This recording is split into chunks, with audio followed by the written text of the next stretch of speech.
Hello friends, welcome back to the Gyan zone. तो लीजिए दोस्तों, आ गए फिर से एक बार लाइनेक्स सीरीज में एक और नई वीडियो लेके। और आज की वीडियो में हम कुछ बेसिक चीज़ें समझने वाले हैं जो हर एक आईटी गाय को ज़रूरत पड़ती है कभी ना कभी, अगर वो लाइनेक्स में नहीं भी काम कर रहा है तभी भी, क्योंकि आजकल लाइनेक्स हर जगह है। हर कंपनी में आपको लाइनेक्स के सिस्टम, उबुंटू के सिस्टम मिल ही जाएंगे। तो कई बार ऐसा होता है कि ऑफिस में किसी सिस्टम की कोई इन्फॉर्मेशन निकालनी होती है, लाइक कौन सा प्रोसेसर यूज हो रहा है, कितनी रैम है उसके अंदर, उसकी स्टोरेज कितनी है। तो इस तरीके की इन्फॉर्मेशन अगर निकालनी होती है, चाहे हम लाइनेक्स में काम ना भी कर, बट फिर भी इतनी नॉलेज होनी चाहिए कि हम ये सारी चीजें देख सकें। और ये बहुत बेसिक इन्फॉर्मेशन होती है किसी सिस्टम के बारे में। लाइक जैसे हम विंडोज के बारे में देखते हैं कि विंडोज का प्रोसेसर कौन सा है, आर्किटेक्चर कौन सा है, रैम कितनी लगी हुई है, पार्टीशंस कितने हैं, यूजर कौन सा लॉगिन है, आईपी एड्रेस क्या है। तो इस तरीके की जो इन्फॉर्मेशन होती है बहुत इनिशियल इन्फॉर्मेशन होती है और ये निकालनी हमें एटलीस्ट आनी चाहिए, चाहे हम आईटी के किसी भी फील्ड में हो, चाहे नेटवर्किंग में हो, क्लाउड में हो, डेटाबेस में हो। बट हर जगह सर्वर के लिए लाइनेक्स यूज होता है। ये ऐसी कॉमन इंपॉर्टेंट कमांड्स हैं जो हमें पता होनी चाहिए। तो चलिए स्टार्ट करते हैं आज का टॉपिक बिना किसी देरी के। लेकिन अगर आप चैनल पर नए हैं तो चैनल को सब्सक्राइब जरूर कर लीजिए, वीडियो को लाइक करिए, कमेंट करिए। इन कमांड्स को हम वन बाय वन देखने वाले हैं। लाइक प्रोसेसर की इन्फॉर्मेशन आपको देखनी है तो आपको दो तरीके से देख सकते हैं। इस डायरेक्टरी के अंदर एक फाइल होती है सीपीयू इन्फो नाम से, उसको चेक कर लीजिए, या इस कमांड चला दीजिए, वहां से भी आप देख सकते हैं। इसी तरीके से अगर आपको रैम चेक करनी है, मेमोरी चेक करनी है, तो free-h कमांड यूज करिए,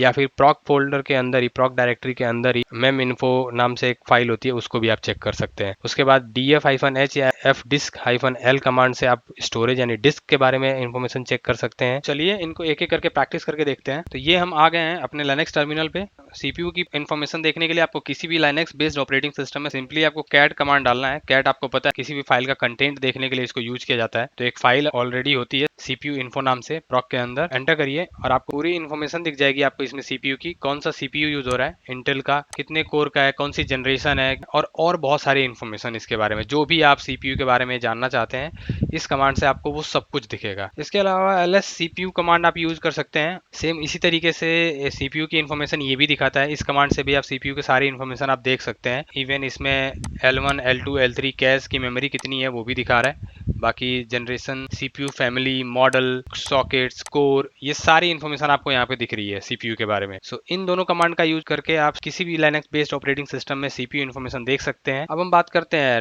रैम देखने की। अगर हमें रैम देखनी है तो free-h कमांड आप एंटर करिए और आपको यहाँ पे रैम दिख जाएगी। तो देखिए लाइनेक्स आपको पता है एक स्वैप मेमोरी भी होती है और मेन मेमोरी तो होती ही है। तो यहाँ पे 7.1 जी टोटल दिखा रहा है, जिसमें से यूज इतना है और फ्री इतना दिखा रहा है। इसी तरीके से जैसे हमने कैट सीपीयू इन्फो देखा था, सेम प्रॉक फाइल में मेम इन्फो कमांड से भी आप पूरी इन्फॉर्मेशन देख सकते हैं। तो इसमें देखिए केबी में दिखा रहा है टोटल मेमोरी कितना है, फ्री मेमोरी कितना है, अवेलेबल कितना है, बफर कितना है।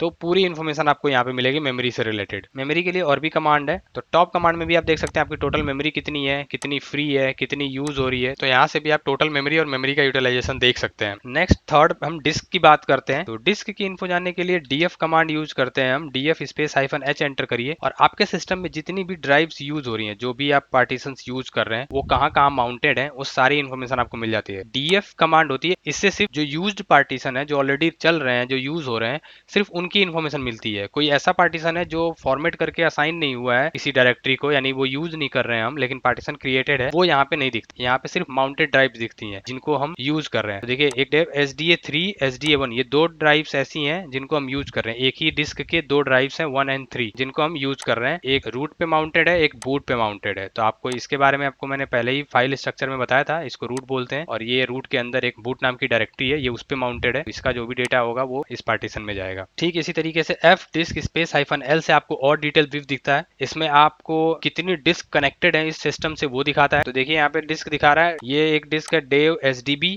जो कि 21.5 GB का है, और एक और डिस्क है जो है डेव SDA जो कि 32.2 GB का है। इसमें एक पार्टीशन बना हुआ है SDB1 और इसके अंदर तीन पार्टीशन बने हुए हैं SDA1, SDA2, SDA3। fdisk command का यूज करके हम पार्टीशंस को मैनेज भी करते हैं, क्रिएट भी करते हैं। जब डिस्क मैनेजमेंट हम पढ़ेंगे तो fdisk को हम और ज्यादा एक्सप्लोर करेंगे, मतलब fdisk के बारे में हम सारी चीजें समझेंगे। बट फिलहाल हमें सिर्फ डिस्क की इन्फॉर्मेशन चाहिए थी, वो हमने देख ली। एक और कमांड हम यूज करते हैं डिस्क देखने के लिए, lsblk कमांड यूज करते हैं हम, -df एंटर करिए और यहाँ पे आपको सारी डिस्क और उनके अंदर क्रिएटेड पार्टीशंस दिख जाएंगे। अगर उनको कहीं माउंट किया गया है, यूज किया जा रहा है, तो वो माउंट पॉइंट भी दिखता है। तो यहाँ पे देखिए SDA दिख रहा है और SDB दिख रहा है। SDA के अंदर 3 और SDB के अंदर 1, लेकिन SDA के तीनों माउंटेड हैं। माउंट पॉइंट इनका दिखा रहा है, एक बूट, एक स्वैप, एक रूट पे, लेकिन एसडीपी कहीं भी माउंटेड नहीं है, ये कहीं यूज नहीं हो रहा है, सिर्फ पार्टीशन क्रिएट करके इसको छोड़ दिया गया है। तो इस तरीके से भी आप इन्फॉर्मेशन देख सकते हैं। एक और कमांड होती है माउंट कमांड, से भी आप चेक कर सकते हैं। सिर्फ माउंट करके एंटर करिए और यहाँ पे आपको दिख जाएगा कि कौन कौन सी ड्राइव माउंटेड है। तो देखिए डेव SDA1, डेव SDA3, अगर SDB1 जो है वो भी माउंटेड होता तो एंड में यहाँ पे वो भी दिखता। एक और कमांड है जिससे आप सेम चीज ये माउंट वाला भी चेक कर सकते हैं। तो आप माउंट एंटर करते हैं तभी भी सेम चीज आती है, एंड कैट प्रॉक के अंदर माउंट अगर आप टाइप करते हैं तो उसके अंदर भी सेम चीज ही आती है। यहाँ पे भी देखिए वही सेम चीज आ रही है। तो फिर से आ जाते हैं स्लाइड पे। तो हमने मेमोरी चेक करने के लिए देखा free command, mem info and top command. Disk check करने के लिए हमने देखा DF, FDisk and LSBLK। Mount से भी हमने चेक किया। अब उसके बाद अगर यूजर इन्फॉर्मेशन चेक करना है तो हम ये कमांड यूज करते हैं। कौन सा यूजर लॉगिन है, कहाँ से रिमोट लिया हुआ है, वो सारी चीजें यहाँ से दिख जाएंगी। तो यहाँ पे देखिए दिखा रहा है रूट यूजर अभी फिलहाल लॉगिन है, और यहाँ से हमने इस सिस्टम से इसका SSH लिया हुआ है, तो वो सिस्टम की IP भी दिखा रहा है। इसी तरीके से आप ID डालते हैं तो जिस यूजर से आप लॉगिन है उसकी सारी इन्फॉर्मेशन दिखा देता है। उसका UID क्या है, GID क्या है, ग्रुप ID, यूजर ID क्या होता है, ये जब हम यूजर मैनेजमेंट पढ़ेंगे तो उसमें इसको डिटेल में समझेंगे।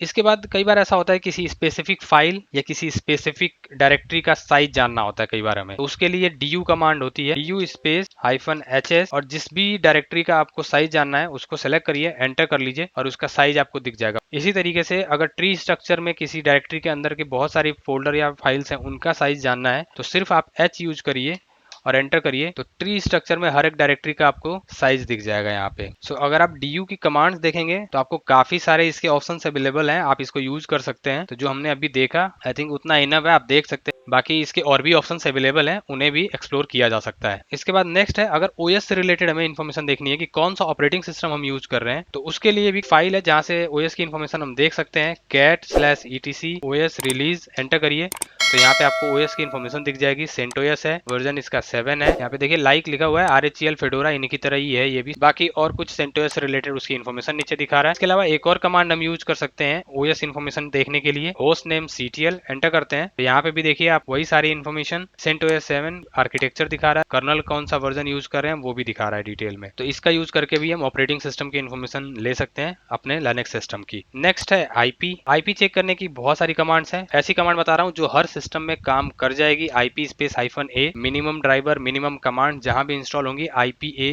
कमांड रन करेगी ही करेगी। तो सारे इंटरफेस की IPs आपको यहाँ पे दिख जाती हैं। उसके बाद लास्ट में मैंने एक कमांड लिखी हुई है yes। तो yes कमांड बेसिकली हम तब यूज करते हैं जब हम चाहते हैं कि कुछ प्रोसेस दिखाई दे हमारे कंप्यूटर पे, यानी CPU यूटिलाइजेशन बढ़ जाए। तो इससे क्या होता है, एक लूप चल जाता है yes कमांड से ही। ये एक बेसिकली एक कंडीशन है कि ट्रू कंडीशन है, तो जब तक ये आप इसको क्लोज नहीं करोगे, रोकोगे नहीं, ये ट्रू कंडीशन इनफाइनाइट लूप तक चलता रहेगा। इससे जो हमारे प्रोसेसर की यूटिलाइजेशन है वो इंक्रीज हो जाती है। तो कई बार ऐसा होता है कि कुछ लैब वगैरह हमें परफॉर्म करनी है जिसमें हमें CPU की यूटिलाइजेशन हाई दिखानी होती है, तब हम इसको यूज करते हैं। तो मैंने सोचा ये मैं आपको बता देता हूँ, किसी के लिए काम की चीज हो सकती है। सो आई होप कि आज की ये वीडियो आपको पसंद आई होगी और आपने काफी कुछ सीखा होगा आज की वीडियो से। तो इसी तरीके की और मजेदार वीडियोस देखने के लिए चैनल को सब्सक्राइब कर लीजिए, अपने फ्रेंड्स के साथ भी शेयर करिए जो लाइनेक्स सीखना चाहते हैं, जो नेटवर्किंग सीखना चाहते हैं, क्लाउड सीखना चाहते हैं। ज्यादा से ज्यादा अपने फेसबुक, व्हाट्सएप पे शेयर करिए, वीडियो को लाइक करिए, कमेंट करिए। मिलते हैं नेक्स्ट पार्ट में एक और नए और मजेदार टॉपिक के साथ। तब तक के लिए आप अपना ध्यान रखिए, फैमिली का ध्यान रखिए। Bye bye and take care.